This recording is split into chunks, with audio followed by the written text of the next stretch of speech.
नमस्कार जी। सर। क्या नाम है जी आपका? रजनी दासी। बहन जी आप कहाँ से हैं? जी मैं बिहार से हूँ, गया जिला की। संत रामपाल जी महाराज से नाम दीक्षा आपने कब ली? 10 जून 2014 को। संत रामपाल जी महाराज से नाम दीक्षा लेने से पहले आप क्या भक्ति साधनाएं किया करती थीं? जी मैं राधा स्वामी के पंथ से जुड़ी थी और अन्य देवी देवताओं का जो पूजा पाठ होता वो मैं किया करती थी। तो फिर आप संत रामपाल जी महाराज की शरण में कैसे आईं? जी हमारे पिताजी जो हैं फादर इन लॉ वो जुड़े हुए थे। उन्होंने बताया कि बेटा ये मतलब एक सदमार्ग का भक्ति है, इस भक्ति में मतलब हर आदमी सुखित है, कोई रोग कोई बीमारी किसी तरह का पीड़ा कष्ट नहीं होगा। जो मतलब सद्भक्ति करता है, हम लोग इधर उधर आज तक जो भी भक्ति की हो हमारा भक्ति बेकार था, इसलिए हम लोग संत रामपाल जी का भक्ति आज के बाद किया करेंगे। संत रामपाल जी जो हैं हमारे सारे दुखों का निवारण करते हैं। हमारे फादर इन लॉ पहले जुटे हुए थे, वो कुछ दिन बाद हम लोग को बोले कि हरियाणा बरवाला में जा कर के संत रामपाल जी से दीक्षा लेना है, इसलिए हम लोग संत रामपाल जी से बरवाला में जाकर 2014 10 जून को नाम दीक्षा लिया था।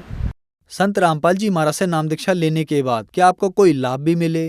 जी संत रामपाल जी नाम दीक्षा लेने के बाद हमारे बहुत सारे लाभ हुए जो हम नहीं बता सकते।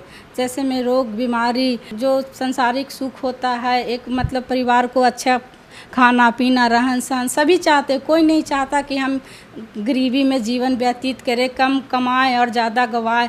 नहीं, हमारे संत रामपाल जी की इतनी दया हुई कि जितना है उतना में मतलब हम लोग 5 फैमिली हैं हम लोग, वो उनका गुजर बसर बहुत अच्छे से हुआ। साथ जो भक्ति हम कल कर रहे थे राधा स्वामी या अन्य देवी देवता का, उनसे नहीं मिल रहा था। पर जब से हम लोग संत रामपाल जी के शरण में आए, दिन दुगनी रात चौगनी वाली जो बात है उतना मतलब बरकत होता है। हमारे संत रामपाल जी जितना कमाई है उसी में इतना बरकत दी है कि आज हम लोग बहुत खुशी खुशी अपना जीवन व्यतीत कर रहे हैं। इसके साथ और मुझे बहुत सारे लाभ हुए, और एक मतलब लाभ सबसे बड़ा लाभ तो संत रामपाल जी के शरण में आने से मुझे ये हुए कि हमारी 2 बेटियां थी पहले से, और 7 साल बाद मतलब कोई बच्चा नहीं होता था।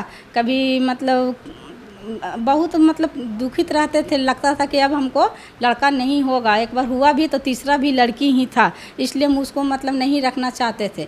पर संत रामपाल जी के दया से इतना मतलब दया मालिक मेरे ऊपर किए कि 7 साल बाद हम पीरियड होते गए पूरा कंटिन्यू 9 मंथ, और हमको पता भी नहीं चला कि मेरे घर में बच्चा है। और जब 3 मंथ प्लस हो गया तब हमको महसूस हुआ कि मेरा तबीयत कुछ ख़राब लगने लगा।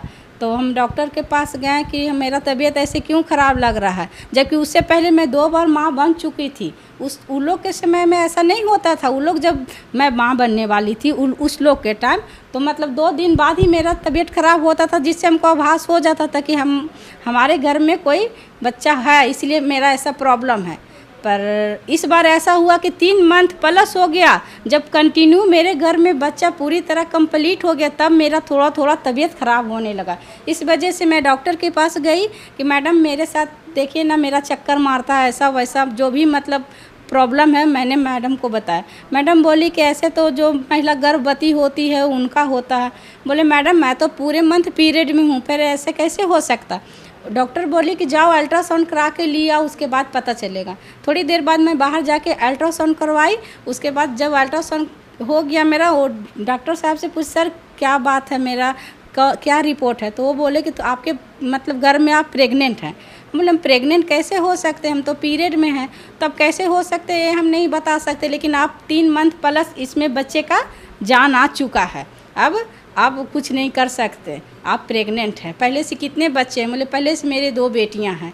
ये बोलने के बाद मैं वापस मैडम को रिपोर्ट दिखाई। मैडम बोली कि तुम प्रेग्नेंट हो। हम बोले मैडम ऐसे कैसे हो गया? तो कैसे हो गया, अब कैसे हम बताएं। संत रामपाल जी जो है वो मतलब मेरा पहले से इच्छा हुआ करता था कि शायद अब मैं हमको कभी लड़का नहीं होगा। लड़का की इच्छा कहीं ना कहीं मेरे मन में हमेशा उभरते रहता था। हर किसी को देखने के बाद लगता था कि ये माँ बेटा है, काश एक मेरा भी बेटा होता, लेकिन अब नहीं होगा। और होता भी है सिजेरियन से, तो हम नहीं टेंशन लेना चाहते। शायद ऐसा कोई चमत्कार होता कि मालिक हमको भी एक लड़का दे देते, हमको मतलब परेशानी भी नहीं होता। और वही बात आज सच हुआ कि संत रामपाल जी की दया से 9 पीरियड भी हम होते गए, हमको पता भी नहीं चला। हमारे घर में 3 मंथ प्लस बच्चा रह भी गया। संत रामपाल जी की ऐसी रजा हुई जिनसे हमारे बच्चा आज 1.5 साल का हो गया है और मालिक हमको वो शौक़ भी पूरा कर दिए। इसलिए 7 साल बाद हमको वो शौक़, वो खुशी मिल गई जो हम हमेशा मालिक से कहा करते थे। मेरे फादर इन लॉ जो हैं वो मतलब 80 साल के हो चुके हैं, फिर भी अभी मालिक के शरण में, संत रामपाल जी के शरण में सेवा देते हैं। अभी मतलब वो बिल्कुल फिट हैं, कहीं उनका कोई प्रॉब्लम नहीं। जबकि अभी देखा जाए तो 55 से 60 बरस के लोग को कहीं इधर प्रॉब्लम, कहीं उधर प्रॉब्लम। हमारे जो फादर इन लॉ हैं वो उतने वरिष्ठ हो चुके हैं, फिर भी अभी संत रामपाल जी की सेवा पूरे मन लगन श्रद्धा से करते हैं और उनको कभी कोई प्रॉब्लम नहीं है, संत रामपाल जी की दया से। आपको आज टीवी पर लाखों दर्शक देख रहे हैं, खासकर माताओं बहनों के लिए आप क्या कहना चाहेंगी? जी, मैं सभी माताओं बहनों को यही कहना चाहूँगी कि आज बहुत सारे माताएं बहनें देश विदेश हर जगह बच्चे को लेके पीड़ित है। किसी के पास बेटी है तो बेटा नहीं, किसी के पास बेटा है तो बेटी नहीं, और किसी के पास वो भी नहीं है। और मैं समझ सकती हूँ कि ये ना होने का एक महिला को कितना बड़ा कष्ट होता है। धन संपत्ति कम हो बेसी हो उसमें तो लोग गुजर बसर कर लेते हैं, उसमें किसी का नहीं कुछ दिखा इसकी लगता, पर एक संतान ना होने का कष्ट हम समझ सकते हैं। हम तो यही कहेंगे जो भी माताएं बहनें अगर इस चीज़ को देख रही हैं, मेरा उनसे हाथ जोड़कर विनती है कि वो संत रामपाल जी के शरण में आए और भक्ति करें। संत रामपाल जी सारे दुखों कष्टों का निवारण करते हैं, वो इन पे छोड़ दे।